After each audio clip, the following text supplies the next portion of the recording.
আজকে আমি শুরু করছি ক্লাস 11-এর যে ত্রিকোণমিতি চ্যাপ্টারটা আছে, ওইটা নাম হচ্ছে ত্রিকোণমিতিক ফাংশনস।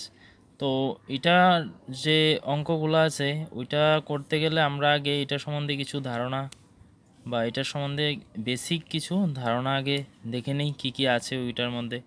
তো প্রথমে আমি যদি বলতে যাই, তাহলে আমরা ক্লাস 9-এ আর ক্লাস 10-এ বা এর আগের ক্লাসে আমরা পেয়েছি যে অ্যাঙ্গেল বা কোণ, যেটাকে আমরা বাংলা বলি কোণ। সেই আমরা কোণ সম্পর্কে তো আমরা অনেক কিছু জানি। তাহলে আমরা একটু দেখে নিই কোণ কীভাবে আমরা পরিমাপ করি বা আমরা কোন জিনিসটাকে আমরা বলি। তাহলে ধরলাম যে এখান থেকে এই বিন্দু থেকে একটা রেখা এদিকে আসলো এ। এখন এই রেখাটা যদি এখান থেকে যদি এটা একটু উপরের দিকে উঠে এভাবে, তাহলে ধরি যে এখানে আসলো, এটার নাম দিলাম বি।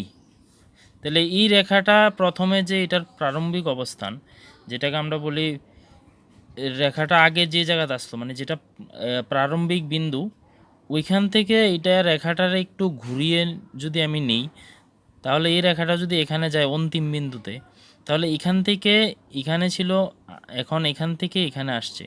তাহলে এই যে জায়গাটা এখান থেকে এখানে, এটার ভিতরে যে একটা মান আছে, এখান থেকে এখানে যে এটার যে কোণটা আছে বা অ্যাঙ্গেলটা, এটাকে আমরা কিন্তু কোণ বলে থাকি, যে এখান থেকে এখানে আসার যে মানে কতটুকু জায়গা সে আসছে, এইটার যে পরিমাপটা, এই পরিমাপটারই আমরা কি বলে থাকি, কোণ বলে থাকি।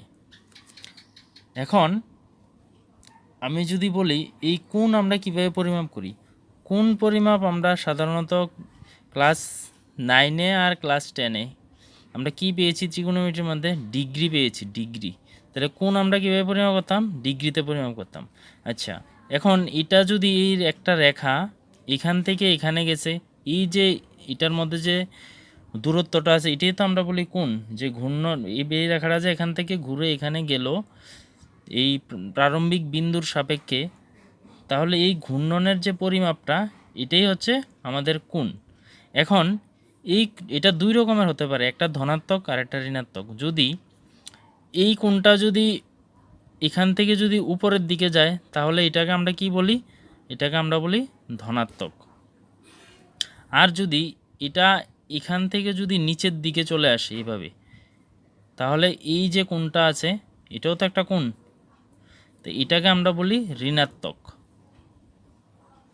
এটাকে আমরা বলি ঋণাত্মক কোণ। এখন মানে এটা কিছুটা আমরা যদি আমি ঘড়ির সাথে যদি মিলাই, এটা হচ্ছে আমাদের একটা ঘড়ি, এটার যে ঘড়ির কাঁটাগুলো আছে, ঘড়ির তো 3টা কাঁটা, আমি একটা কাঁটা দিয়ে আগে দেখাই। যদি এটা নিচের দিকে আসে মানে ঘড়ি যেদিকে ঘুরে, ঘড়ির কাঁটার দিকে যদি ঘুরে, তাহলে এটা হচ্ছে ঋণাত্মক কোণ, মানে ঘড়ির কাঁটার দিকে, মানে ক্লকওয়াইজ। যদি ক্লকওয়াইজ ঘুরে তাহলে হচ্ছে ঋণাত্মক।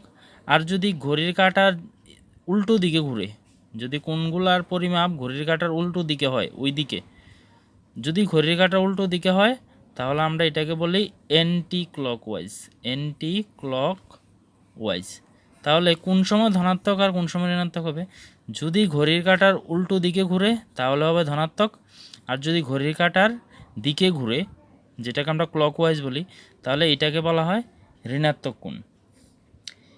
এবার আমরা কোণ সম্বন্ধে ধারণা পাইছি। এখন আসছি আমাদের ডিগ্রি, যে ডিগ্রি কোনটাকে বলা হয়। ডিগ্রি হচ্ছে, আমরা ডিগ্রি সম্বন্ধে কি জানি, যে আমরা ক্লাস 10-এ যে ত্রিকোণমিতি পড়েছি ওইখানে আমরা 0 ডিগ্রি, 90 ডিগ্রি, 30, 60, 45 এমন অনেকগুলো দেখেছি। তো আমি যদি এই একটা রেখারে যদি আমি এখান থেকে এখানে নিয়ে আসি, তাহলে এটার মধ্যবর্তী কোণ হচ্ছে 90 ডিগ্রি। তারপরে এখান থেকে যদি আমি এখানে নিয়ে আসি, এই রেখাটার একদম সোজাভাবে ঘুরিয়ে এভাবে যদি আমি এখানে নিয়ে আসি, তাহলে এটা কত ডিগ্রি হবে, এটা 90 আরও এটাও 90, তাহলে এখানে মোট হচ্ছে 180 ডিগ্রি। সেম এই রেখাটারে যদি আমি এখন এদিকে নিয়ে আসি, তাহলে কি হবে, এখান থেকে ঘুরে এটা এখানে আসছে, তার মানে এটা কত হবে 180, এটা 90, এটা 180, তাহলে এটার সাথে আরও 90 যোগ হবে, তাহলে কত হবে 270 ডিগ্রি। এখন এটা যদি এখান থেকে ঘুরে একবার এখানেই চলে আসে তাহলে এটা কত হবে, এটা হবে 360 ডিগ্রি। এখন তোমরা বলবে যে এটা তো শুরু হয়েছিল তো 0 ডিগ্রির থেকে, তাহলে 0 থেকে 90, 90 থেকে 180, 180তে 270, 270-এর থেকে 360 ডিগ্রি, কিন্তু এটা তো আবার 0 ডিগ্রির মধ্যে চলে আসলো। হ্যাঁ, এটা একবার পূর্ণ আবর্তন করে যদি এই জায়গাতেই আসে, একবার পূর্ণ আবর্তনে আমরা কি বলি, একবার পূর্ণ আবর্তন, একবার পূর্ণ আবর্তন, একবার পূর্ণ আবর্তন মানে 360 ডিগ্রি, মানে 1 revolution equals to 360 degree. Revolution মানে ঘূর্ণন, তাহলে একবার যদি এটা পুরোটা ঘুরে তাহলে এটা হচ্ছে 360 ডিগ্রি। এখন আমরা দেখব এই যে 360 ডিগ্রি যে কোণটা আছে, একবার যদি পুরোপুরিভাবে এভাবে ঘুরে তাহলে এটা হয়ে যায় 360 ডিগ্রি। এখন এটা কিছুটা দেখতে কিসের মতো হয়, এটা একটা বৃত্তের মতো লাগতেছে না, বৃত্ত। তাহলে বৃত্তের মধ্যে যদি আমি এভাবে একটা ব্যাসার্ধ টানি, এই ব্যাসার্ধটাকে যদি আমি এভাবে ঘুরাই, ঘুরিয়ে যদি আবার আগের জায়গায় নিয়ে যাই তাহলে এটা কত হবে, একবার যদি ঘুরে তাহলে এটা হয়ে যায় 360 ডিগ্রি। এখন এভাবে দুইবার ঘুরলে কত হবে, একবার 360, আবার আরেকবার ঘুরলে হবে 720 ডিগ্রি। তাহলে এই যে যে ঘূর্ণনটা আছে, এই ঘূর্ণনটারে যদি আমরা অনেকগুলি ভাগে ভাগ করি, যেহেতু এটা একবার ঘুরলে, সবটা যদি একবার ঘুরে তাহলে 360 ডিগ্রি হয়। এখন এটারও যদি আমি ছোটো ছোটো পার্ট করতে করতে 360 বার যদি আমি পার্ট করি, 360 এভাবে, তাহলে ওই যে ছোটো পার্টটা, এই ছোটো পার্টটা কত ডিগ্রি হবে, তাহলে 1 ডিগ্রি হবে। কারণ আমি যদি এই সবটারে 360টা ভাগ করি তাহলে তার মধ্যে একটা ভাগ কত হবে, তার একটা ভাগ হবে 360 ডিগ্রির একটা ভাগ কত হবে, তাহলে 360 ডিগ্রির এক ভাগ হচ্ছে 1 ডিগ্রি, এই যে 1 ডিগ্রি। তাহলে এখন আমরা দেখব এই যে 360 ভাগের এক ভাগ যেটা, এটাকে বলা হয় 1 ডিগ্রি। তাহলে এই যে 1 ডিগ্রিটা আছে, এটা মানে কত, 360 ভাগের এক ভাগ, 360 ভাগের এক ভাগ যেটা, এটাই তো 1 ডিগ্রি। এখন আমরা এই যে 1 ডিগ্রিটা আছে, এই 1 ডিগ্রিটাকে যদি আরও 60টা ভাগ করি, আমি কি বলেছি, 1 ডিগ্রিটাকে যদি আরও 60টা ভাগে ভাগ করি তাহলে কি হবে, 1 ডিগ্রি ইকুয়ালস টু 60, এটাকে আমরা মিনিট বলে থাকি। 1 ডিগ্রি ইকুয়ালস টু 60 মিনিট, মানে 1 ডিগ্রিটাকে যদি আমি আরও ছোটো ছোটো করে 60 বার ভাগ করি তাহলে 1 ডিগ্রি ইকুয়াল টু হবে 60 মিনিট। তার মানে 1 ডিগ্রি ইকুয়াল টু 60 মিনিট। তো মিনিটটাকে আমি এইভাবে উপরে ড্যাশ দিয়ে আমরা লিখি, তাহলে 1 ডিগ্রি ইকুয়ালস টু হচ্ছে 60 মিনিট। এখন এই যে 60 মিনিট, এটাকে তো আমরা আবার ভাগ করতে পারি না। আমরা কি জানি, আমরা জানি যে 1 মিনিট ইকুয়ালস টু কি, 60 সেকেন্ড। 1 মিনিট হচ্ছে 60 সেকেন্ড। তার মানে আমরা কি দেখতে পেলাম যে 1 degree equals to 60 minute, 1 minute equal to 60 second. আর একবার পূর্ণ আবর্তন করলে কোনো একটা রেখা বা কোনো একটা জিনিস একবার যদি পূর্ণ আবর্তন করে ওই একই বিন্দু থেকে, তাহলে তার ভিতরের যে কোণটা আছে এটা কত ডিগ্রি কোণ হয়, 360 ডিগ্রি, 360 ডিগ্রি কোণ। এখন ওই 360 ডিগ্রি কোণের এক ভাগ হচ্ছে 1 ডিগ্রি, আর ওই 1 ডিগ্রি হচ্ছে 60 মিনিট, আর 1 মিনিট হচ্ছে 60 সেকেন্ড। এবার আমরা তো গেল ডিগ্রি। এখন এই যে কোণ পরিমাপ করেছি আমরা এতদিন, এটা তো শুধু ডিগ্রিতেই পরিমাপ করেছি না। এখন কোণ কি শুধু ডিগ্রিতেই পরিমাপ করা যায়, নাকি আরও অনেক কিছু আছে পরিমাপ করার জন্য একক? শুধু ডিগ্রিতে পরিমাপ করলে তো এটা হবে না, না। কারণ আমরা যে কোনো জিনিসের দৈর্ঘ্য যখন আমরা পরিমাপ করি, তখন আমরা যে কোনো জিনিসের দৈর্ঘ্য যদি পরিমাপ করি তখন এটারে সেন্টিমিটারে পরিমাপ করি, মিটারও পরিমাপ করি, কিলোমিটারও পরিমাপ করি, মিলিমিটারে পরিমাপ করি, ডেসিমিটার, আরও অনেক কিছু, ইঞ্চি, ইঞ্চ, তারপরে ফুট, এরকম অনেক অনেক রকমের একক দিয়ে পরিমাপ করি। তাই এখন যদি আমরা কোনটা যদি শুধু একটা এককেই পরিমাপ করি তাহলে এটা তো একটা হচ্ছে না না, কারণ কোণ যদি আমরা একটা এককে পরিমাপ করি তাহলে তো এটা মানে কোণের সাথে একটা বেইমানি হয়ে যাব। কারণ যেহেতু আমরা দৈর্ঘ্য অনেক কিছু দিয়ে পরিমাপ করতে পারি, অনেক রকমের একক দিয়ে পরিমাপ করি, তাহলে কোণও যদি আমরা একটা দিয়ে পড়ি তাহলে তো কোণের সাথে হয়ে যাবে এটা বেইমানি। তাই এখন আমরা দেখব যে আর কি কি এককে পরিমাপ করা যায়। তো কোণ পরিমাপের ক্ষেত্রে আরও একক রয়েছে, তার মধ্যে আরেকটা হচ্ছে রেডিয়ান। তো এখন আমরা দেখব রেডিয়ান, বাংলা হচ্ছে রেডিয়ান, ঠিক আছে। তাহলে এখন আমরা দেখব যে রেডিয়ান এককে কিভাবে আমরা কোণ পরিমাপ করি। তো রেডিয়ান কথাটার মধ্যে কিছুটা এমন আইতেছে না, রেডিয়াস, রেডিয়ানের থেকে কিছুটা এমন মিলতেছে না যে রেডিয়াস, রেডিয়াস, রেডিয়াস মানে কি, রেডিয়াস মানে হচ্ছে ব্যাসার্ধ। তাইলে এই যে ব্যাসার্ধটা আমরা কই পাই, এই ব্যাসার্ধ নামটা আমরা কই থেকে শুনছি, ব্যাসার্ধটা আমরা শুনছি বৃত্ত থেকে, বৃত্তের ব্যাসার্ধ, এই যে বৃত্তের ব্যাসার্ধ, এইটাই হচ্ছে রেডিয়াস। তাহলে এখন আমরা রেডিয়ান মাপতে গেলে আমাদের বৃত্ত তো লাগবে, বৃত্ত ছাড়াও তো আমরা রেডিয়ান মাপতে পারবো না। তো এখন আমরা রেডিয়ানটা কি এটা সম্বন্ধে একটু জেনে নিই। আচ্ছা, রেডিয়ানটা হচ্ছে এমন, যদি আমি বৃত্তের মধ্যে কোনো একটা বৃত্তচাপ যদি আমি নিই, বৃত্তচাপ তো বুঝো, ক্লাস 10-এ আসিল বৃত্তচাপ, যদি আমি একক দৈর্ঘ্যের, এক একক যেটাকে আমরা বলি, এক একক দৈর্ঘ্যের একটা বৃত্তচাপ যদি আমি এখান অবধি নিই, এখান থেকে এখান অবধি, এটার দৈর্ঘ্যটা হচ্ছে এক একক। এখন এটা মিলিমিটার, সেন্টিমিটার, অনেক অনেক ধরনেরই হতে পারে। তো আমরা শুধু এখানে এক একক নেব, ঠিক আছে। তো এটার যদি আমি এক একক পরিমাণ, আমি কি এক একক পরিমাণ নিলাম, তাহলে আমি যে এটার পরিধির উপর যে এক একক পরিমাণ নিয়েছি, তাহলে এখান থেকে এখান অবধি এই যে জায়গাটা আছে, এইটার যে কোণটা, এই কোণটা আছে, এইটাকে আমরা বলি 1 রেডিয়ান, এটাকে আমরা বলি 1 রেডিয়ান। তাহলে এই যে আমি বৃত্তের পরিধির উপর এক একক নিলাম, যেটি এই যে এক একক নেওয়ার পরে এখন যে এই যে কোণটা উৎপন্ন হয়েছে এখান থেকে এখান অবধি, এই কোণটাকেই বলা হয় এক একক রেডিয়ান বা এক রেডিয়ান। এখন তাহলে আমরা যদি ব্যাসার্ধ এক একক, এই বৃত্তের ব্যাসার্ধ হবে এক একক, আর এই বৃত্তর যে চাপটা নিয়েছি ওইটাও হবে এক একক। এখন এই এক একক বৃত্তচাপ নেওয়ার পরে যে কোণটা উৎপন্ন হয়েছে এটার ভিতরে, এটাকে বলা হয় 1 রেডিয়ান। এখন আমরা দেখব 1 রেডিয়ান ইকুয়ালস আমরা কি লিখতে পারি। আচ্ছা, এখন আমরা কি জানি, যেহেতু আমরা পরিধির উপরে এক একক নিয়েছি, তাহলে বৃত্তের পরিধি কি, বৃত্তের পরিধির সূত্র আসলো 2πr।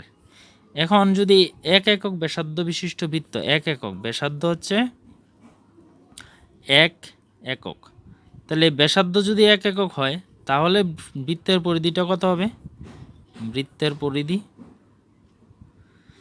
তাহলে বৃত্তের পরিধিটা কত হবে 2π × 1, কারণ আমি তো আর এর মান আমি কত নিয়েছি, এক একক নিয়েছি, তাহলে বৃত্তের পরিধি আসছে 2π। বৃত্তের পরিধি মানে কতটুকু, এই যে এখান থেকে পুরোটা এই যা আছে বাইরের জায়গাটা, এটাকে তো আমরা বৃত্তের পরিধি বলি। এখন এই বৃত্তের যে পরিধিটা আছে, এটার থেকে যদি আমি এক একক দৈর্ঘ্য নিই বা এক একক বৃত্তচাপ নিই, তাহলে এটার মধ্যে যে কোণটা আছে এটা হচ্ছে 1 রেডিয়ান। তাহলে এমন করে সেটা আমি কতটুকু কোণ নিতে পারবো, তাহলে ইনত বৃত্তের পরিধি আছে 2π, তাহলে 2π এর আমরা কত রকমভাবে মানে কতটুকু ভাগ করতে পারবো, আর 2π = কত রেডিয়ান আসবে, এখন আমরা এটা দেখতেছি। তাহলে আমরা এখানে কি বের হয়েছে, আমরা এখানে বের হয়েছে পরিধি হচ্ছে 2π, তাহলে পরিধি বের হয়েছে আমাদের 2π। আমরা একটু আগে যখন দেখেছি যে বৃত্তের ভিতরে যে কত ডিগ্রি কোণ হয়, মোট কোণ হচ্ছে 360 ডিগ্রি, মানে এখান থেকে ঘুরে যদি এখানে আমরা আসি তাহলে এটা কি, এই সবটা হচ্ছে 360 ডিগ্রি। তো এটা মানেও তো বৃত্তের একটা পরিধি, ওই এই জায়গাটার যদি আমি ধরি এখান থেকে এখান অবধি, এটাও তো একটা বৃত্তের পরিধি। তাহলে এই বৃত্তের পরিধি হচ্ছে 360 ডিগ্রি যদি ডিগ্রি পরিমাপ হয়, যদি আমি ডিগ্রিতে পরিমাপ করি। আর এখানে যদি আমি রেডিয়ানে পরিমাপ করি তাহলে বৃত্তের পরিধি হচ্ছে কি 2 পাই। তাহলে তার মানে আমরা কি লিখতে পারি, তার মানে আমরা লিখতে পারি 360 ডিগ্রি 2 পাই ইকুয়ালস টু হচ্ছে 360 ডিগ্রি, এবং পাই ইকুয়ালস টু কত হবে, পাই ইকুয়ালস টু হবে 360/2, কাটাকাটি করলে আসবে 180 ডিগ্রি। তার মানে আমি কি বলতে পারি, তার মানে আমি বলতে পারি যে পাই রেডিয়ান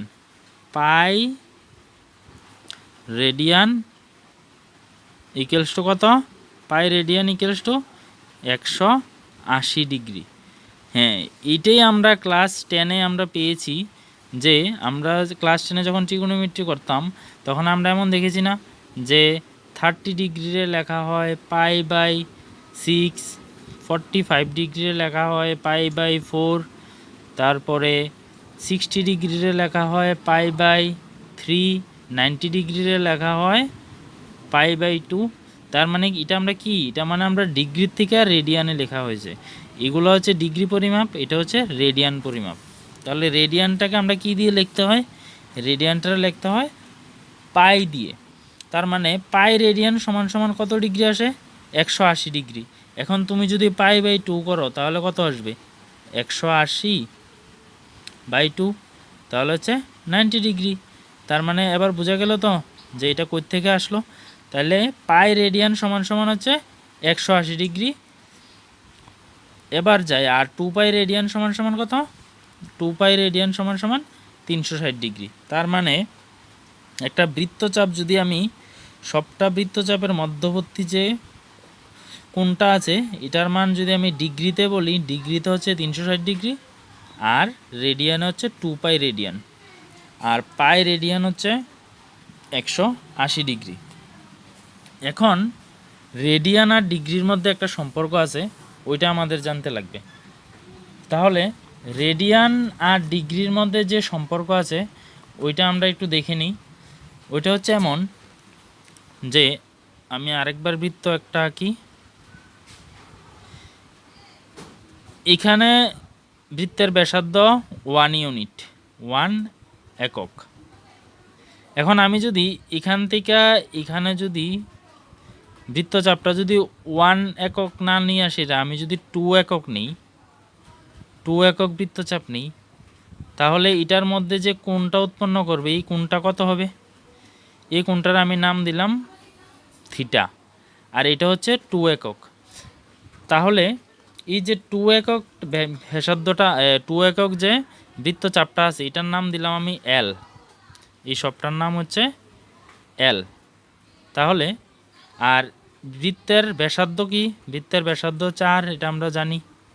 তাহলে এটার সাথে যে সম্পর্ক, এই সম্পর্কটাকে আমরা বলি রেডিয়ান, মানে কোণ ইকুয়ালস টু L/R। L/R কেন হবে, দেখো আমরা যদি এখানে 2 একক আমি যদি বৃত্তচাপ নিই তাহলে এটার ভিতরে কত হবে, 2 রেডিয়ান হবে। তাহলে 2 রেডিয়ান আমরা কীভাবে বের করব, তাহলে রেডিয়ান ইকুয়ালস টু কী লিখব, রেডিয়ান হবে এল, এল এর মান কত, এল এর মান হচ্ছে 2 একক, আর আর আর হচ্ছে ব্যাসার্ধ, ব্যাসার্ধ 1, এটাও ব্যাসার্ধ এটাও তো ব্যাসার্ধ, তো 1। তার মানে কত হবে, রেডিয়ান ইকুয়ালস টু 2। তার মানে হচ্ছে এই যে থিটা ইকুয়ালস টু L/R, এটা হচ্ছে আমাদের এটার মান, মানে এই যে আমরা কোনটা কীভাবে বের করব রেডিয়ানে এটা।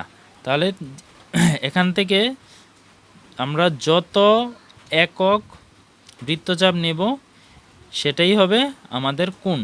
এখন যদি আমি 1 একক বৃত্তচাপ নিই তাহলে হবে আমাদের 1 রেডিয়ান, 2 একক নিলে হচ্ছে 2 রেডিয়ান, 3 একক নিলে 3 রেডিয়ান, এমন করে করে সবটা মানে কত রেডিয়ান হইব, সবটা হবে 2 পাই রেডিয়ান। তাহলে এখন আমরা দেখি রেডিয়ান আর ডিগ্রির মধ্যে সম্পর্ক। এখন রেডিয়ান আর ডিগ্রির মধ্যে সম্পর্ক এটাই সবচেয়ে বেশি ইম্পর্টেন্ট জিনিস, রেডিয়ান আর ডিগ্রির মধ্যে সম্পর্ক। ডিগ্রি ও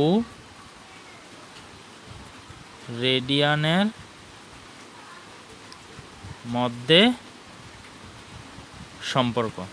তাহলে ডিগ্রি ও রেডিয়ানের মধ্যে সম্পর্ক বলতে ডিগ্রি থেকে আমরা কিভাবে রেডিয়ানে যাই আর রেডিয়ান থেকে কিভাবে ডিগ্রিতে যাই এটাই বলা হয়েছে। তাহলে আমরা দেখি, আমরা কি দেখছি যে পাই রেডিয়ান ইকুয়ালস টু কত ডিগ্রি? পাই রেডিয়ান ইকুয়ালস টু দেখছি আমরা 180 ডিগ্রি। তাহলে 1 রেডিয়ান ইকুয়ালস টু কত হবে? 180 বাই পাই। বোঝা গেছে? তার মানে আমরা কি লিখতে পারি? সুতরাং 1 radian equals to 180 by pi. এবং তার উল্টাটা যদি লিখি আমি, তার উল্টে যদি আমি লিখি, তার মানে এটাকে তো এমনও লেখা যাইব যে 180 ডিগ্রি ইকুয়ালস হচ্ছে পাই রেডিয়ান। আচ্ছা, রেডিয়ানের আমরা এভাবেও লিখি, উপরে এভাবে সি লিখে। তাহলে কেউ ভাষাতেও লিখতে পারো বা কেউ এভাবে সিম্বল দিয়েও লিখতে পারো। তাইলে 1 ডিগ্রি ইকুয়ালস টু কত হবে? Pi by 180। তার মানে 1 ডিগ্রি ইকুয়ালস টু হচ্ছে পাই বাই 180। এটা হচ্ছে আমাদের রেডিয়ান ও ডিগ্রির মধ্যে সম্পর্ক। তাহলে ডিগ্রি থেকে রেডিয়ান, রেডিয়ান থেকে ডিগ্রি, এটা হচ্ছে আমাদের সম্পর্কটা। তাহলে আশা করি তোমরা বুঝতে পেরেছ। এবার আমরা দেখি যে আমাদের যে এখানে দুইটা ফর্মুলা আছে, সূত্র, রেডিয়ান ও ডিগ্রি, রেডিয়ান থেকে কিভাবে ডিগ্রিতে নেওয়া যায়, ডিগ্রি থেকে কিভাবে রেডিয়ানে নেওয়া যায়। তাহলে এখন যে আমাদের সূত্রটা আছে এটা হচ্ছে এটা, যে রেডিয়ান পরিমাপ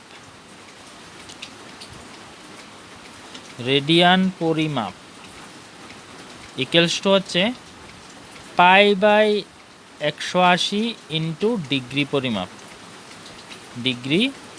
পরিমাপ। যদি বলা হয়ে থাকে যে রেডিয়ান পরিমাপ করো, তাহলে আমাদের যে ডিগ্রিটা দেওয়া আছে ওইটার সাথে আমি পাই বাই 180 আমি কি করুম? মাল্টিপ্লাই বা গুণ করুম, তাহলেই হবে।